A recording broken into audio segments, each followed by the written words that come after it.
और अगली खबर बौद्ध हस्ती श्रावस्ती से है, जहां पर श्रावस्ती के कटरा बाजार के श्री राम जानकी मंदिर बड़की कुट्टी में रामलीला कार्यक्रम का आयोजन किया जा रहा है। छठे दिन कलाकारों ने श्री राम वनवास का मंचन किया। मुख्य अतिथि के रूप में अभय तिवारी प्रधान प्रतिनिधि खरगोपुर, पुल्लुल निसार प्रधान राजगढ़ गुलरिया, शिक्षक आशीष कुमार यादव, समाज सेवी प्रदीप बौद्ध और मनीष चौधरी पूर्व प्रधान कटरा ने श्री राम दरबार में पहुंचकर आरती करके कार्यक्रम का उद्घाटन किया। आप सभी का सबसे तेज खबर श्रावस्ती चैनल में स्वागत है। चैनल को लाइक, शेयर एवं सब्सक्राइब करें, साथ ही घंटी का बटन दबाना न भूलें, जिससे हर खबर आपको सबसे पहले मिलती रहे। खबर उत्तर प्रदेश के श्रावस्ती जनपद के नवीन मॉडर्न थाना श्रावस्ती इलाके के कटरा बाजार से है, जहां पर लगातार रामलीला मंचन कार्यक्रम का आयोजन किया जा रहा है। बाहर से आए कलाकारों ने मंचन में श्री राम को वनवास, राम केवट संवाद तथा राम भरत मिलाप कार्यक्रम को दिखाया। सबसे पहले कार्यक्रम में सीता स्वयंवर के बाद जब श्री राम लक्ष्मण अयोध्या पहुंचे हैं तो पूरे राज्य में खुशियां मनाई जाती हैं। राजा दशरथ श्री राम को अयोध्या का राजकाज देने का निर्णय करते हैं, लेकिन अंतिम समय पर कैकेयी अपनी दासी मंथरा के कहने पर पूर्व में दिए गए राजा दशरथ के 2 वर को मांग लेती हैं। पहले वर में वो श्री राम को 14 वर्ष का वनवास, दूसरे वर में वो भरत को अयोध्या का राजा बनाने को कहती हैं। राजा दशरथ कैकेयी को बहुत मानते हैं, मगर कैकेयी को बहुत मनाते हैं, लेकिन कैकेयी नहीं मानती। जब श्री राम को पता चलता है कि माता कैकेयी ने भरत के लिए राज्य अभिषेक और उनके लिए 14 वर्ष का वनवास मांगा है, तो वो सहज से तैयार हो जाते हैं। इसके बाद तीनों सन्यासी की भूमिका में राजा दशरथ एवं तीनों रानियों से आज्ञा लेकर वन के लिए प्रस्थान करते हैं। सुमंत ने प्रभु श्री राम से 14 दिन बाद घर जाने के लिए आग्रह किया, तो राम ने मना कर दिया। यह सुनकर राम आगे बढ़े। सुमंत वापस अयोध्या आ गए। उधर भगवान श्री राम सरयू नदी किनारे खड़े होकर केवट से नदी पार करने के लिए नाव में बिठाने का आग्रह करने लगे। केवट प्रभु श्री राम के पास आया और बोला कि आप कौन हैं, कहाँ से आए हैं, कहाँ जाना है, अपना परिचय दीजिए। प्रभु श्री राम ने केवट को अपना परिचय दिया, तो केवट वहाँ से भागकर दूर हो गया और कहा कि आप वही राम हैं जिनके छूते ही पत्थर की शिला आसमान में उड़ गई। मेरी नाव काठ की है, अगर ये छूमंतर हो जाएगी तो मैं अपने परिवार का भरण पोषण कैसे करूँगा। उधर अयोध्या में श्री राम को छोड़ समुद्र जी के पहुँचते ही राम को वापस नहीं आने की खबर राजा दशरथ को जब सुनते हैं तो वो अपना राम राम कहते हुए प्राण त्याग देते हैं। राजा दशरथ के देहांत के बाद गुरु वशिष्ठ भरत और शत्रुघ्न को नरिहार से बुलाते हैं। तब भरत अयोध्या पहुंचे और पूरी अयोध्या नगरी शोक में डूबी हुई थी। इस दौरान उन्हें कुछ शंका हुई तो वो महल में पहुंचे और उन्हें पूरी घटना का पता चला। जब वे माता कैकेयी के पास पहुंचे तो उन्होंने भरत को अयोध्या का राजभार संभालने को कहा। तब भरत क्रोध में बोले, मुझे इस अयोध्या का राजा तो क्या, अगर तीनों लोगों का भी राजा बनाओगे तो भी मैं ठुकरा दूंगा। तब गुरु वशिष्ठ ने उनको समझाया और पिताजी का अंतिम संस्कार करने के लिए कहा। राजा दशरथ के अंतिम संस्कार के बाद गुरु वशिष्ठ भरत को राजपाट संभालने को कहते हैं। इस पर भरत इनकार कर देते हैं और तीनों माताओं व अयोध्या की सेना साथ लेकर भगवान राम को मनाने वन को निकलते हैं। भरत को सेना लेकर आता देख लक्ष्मण को शंका होती है। तब श्री राम उन्हें समझाते हैं कि भरत जैसा भाई इस दुनिया में ही नहीं हो सकता। इसी दौरान भरत पहुंचते हैं। श्री राम उन्हें गले लगा लेते हैं। चित्रकूट में भगवान राम और भरत का मिलाप हुआ। भरत श्री राम की चरण पादुका लेकर अयोध्या आते हैं और इस दौरान भारी संख्या में लोग मौजूद हैं। श्रावस्ती जनपद के कटरा बाजार का हर साल होता है, लेकिन हम सब के अंदर कहीं ना कहीं जो एक बुराई रूपी, एक किसी चीज की कमी रूपी रावण है, उसको मारने का प्रयास हमें सतत करते रहना चाहिए, ताकि हम एक समाज में, एक अच्छे समाज का उदाहरण पेश कर सके। तो आप लोग के क्षेत्र में रामलीला का मंचन होता है, ज्यादा से ज्यादा संख्या में आप लोग पहुंचे और भगवान राम के आदर्शों का अनुसरण करें और उससे एक अच्छे और सच्चे समाज की संकल्पना को परिभाषित करें। एक बार फिर से आप सभी लोगों का बहुत बहुत धन्यवाद।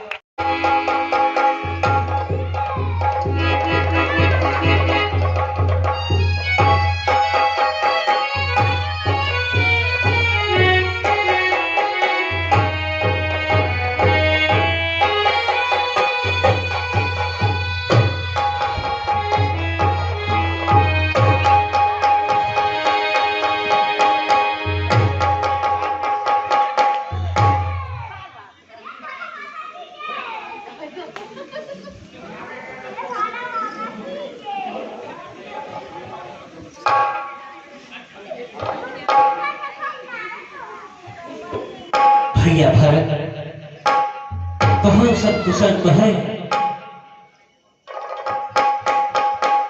आप यहाँ और वहाँ अनर्थ हो गया भैया, उसमें हमारी गलती है और मेरी गलती है भैया। क्या करें? क्या हो गया भैया, हमारी माता ने मोह के लालच में, राज के लालच में पिताजी से वरदान मांगा और तुम वहां से चले आए और उससे पिताजी का इंतकाल हो गया भैया। भारत, मेरी बातों को ध्यान से सुनिए। ओ भैया, पहले मेरे पास आइए। देखिए, आप सभी धर्मों के जा खड़ाऊं, भरती भैया मेरी ले जा खड़ाऊं।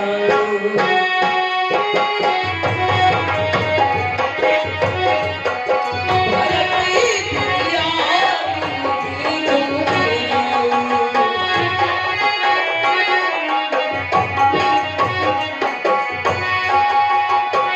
ले जा खड़ाऊं, ले जा खड़ाऊं, भरती भैया मेरी ले जा खड़ाऊं।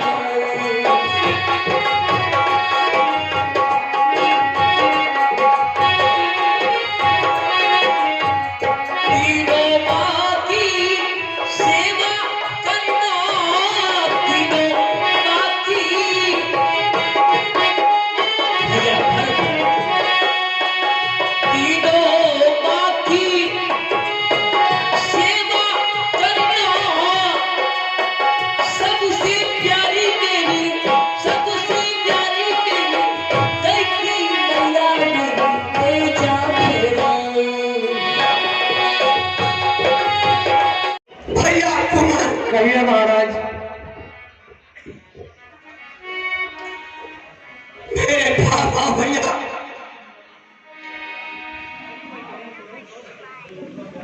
तो राम चले बन प्राण न जाहि, के सुख लागी रात ये कहा मेरा पुत्र राम बन को खा रहा है, तब भी मेरा ये प्राण नहीं निकल रहा है।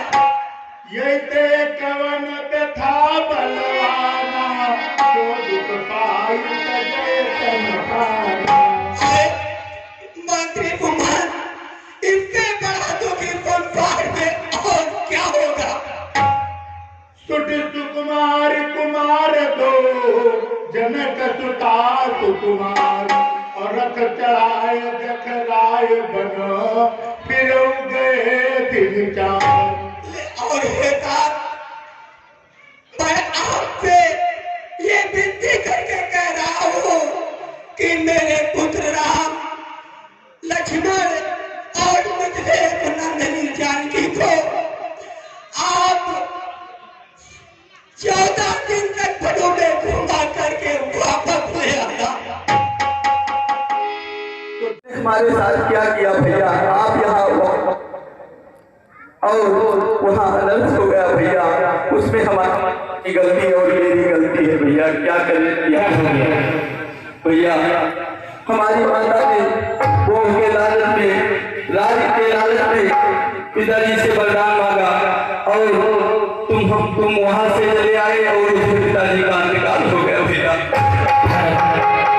मेरी बातों को ध्यान से सुनिए। ओ भैया, पहले मेरे पास आइए।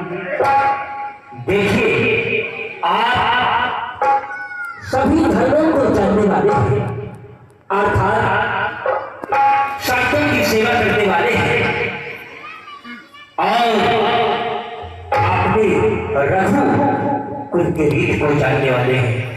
हमारे रघु ने क्या है? रघुकुल रीत सदा चली आई,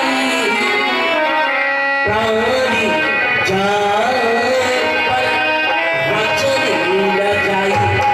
रघुवंश में ऐसा कहा गया है, चाहे प्राण चली जाए परंतु वचन से कभी आसक्त नहीं हो सकते।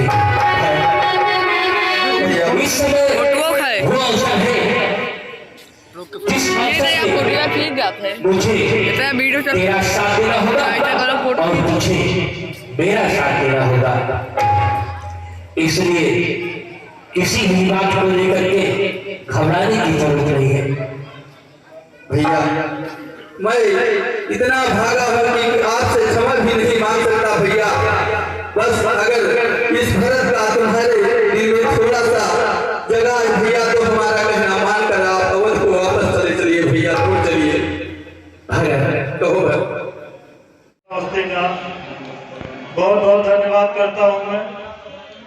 और जब ये कार्यक्रम आपका निश्चित हो रहा था, हमारे बड़े भाई श्री राजेश पांडे जी, हमारे बड़े भाई की तरह श्री पाठक जी, आप लोग आए। कई सालों से यहाँ रामलीला कार्यक्रम नहीं आयोजित हो पा रहा था। आप लोगों को सबसे पहले और बहुत बड़ा वाला धन्यवाद है कि आपके अथक प्रयासों से ग्राम पंचायत कटरा में और हमारे भाई चाचा जो भी है, हमारे प्रधान जी श्री छांगू प्रसाद जी, आप लोगों के अथक प्रयासों से रामलीला का आयोजन कुट्टी पे हो पाया। उसके लिए आप लोगों का बहुत बहुत धन्यवाद करूंगा और इस क्षेत्र की जनता का बहुत बहुत धन्यवाद करूंगा जो आप लोगों का सहयोग यहाँ मिल रहा है रामलीला बड़की कुट्टी पर। आप सभी का बहुत बहुत धन्यवाद और निवेदन करूंगा आप लोगों से कि ज्यादा से ज्यादा संख्या में यहाँ आए, जिससे हमारे कलाकारों को हौसला मिल सके जो यहाँ अपना प्रदर्शन दे रहे हैं। और प्रधान जी को भी बहुत बहुत धन्यवाद करना चाहूंगा जो यहाँ लगातार सहयोग बनाए हुए हैं, हमारे बड़े भाई पांडे जी और पाठक जी का धन्यवाद। रघुकुल रीत सदा चली आई, प्राण जाए पर वचन न जाए। रघुवंश में ऐसा कहा गया है, चाहे प्राण चले जाए परंतु वचन से कभी आसक्ति नहीं हो सकती। इस समय वो अवसर है जिस अवसर में मुझे तेरा साथ देना होगा और तुझे मेरा साथ देना होगा। इसलिए किसी भी बात को लेकर के घबराने की जरूरत नहीं है। भैया मैं इतना भागा हूँ कि आपसे क्षमा भी नहीं मांग सकता भैया। बस अगर इस भरत का तुम्हारे दिल में थोड़ा सा जगह है भैया तो हमारा कहना मान कर आप अवध को वापस चले चलिए भैया, दूर चलिए। भरत, कहो भरत, आप तो शायद जानते हैं कि जिस वचन के लिए पिताजी ने अपने प्राणों को त्याग दिया, ऐसे महान धर्मात्मा पिता के वचनों का यदि हम अंग पालन नहीं करते हैं तो संसार में उनकी जो कीर्ति है समाप्त हो जाएगी। इसलिए ऐसे अवसर पर, ऐसे दुख के समय पर मुझे और तुझे दोनों को सतर्क रहना चाहिए। कैसे भैया, हम कुछ नहीं जानते भैया।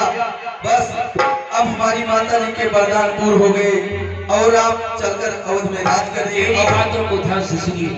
कहिए भैया। मैं कभी न दूंगा आज्ञानी तुम पाप अनीति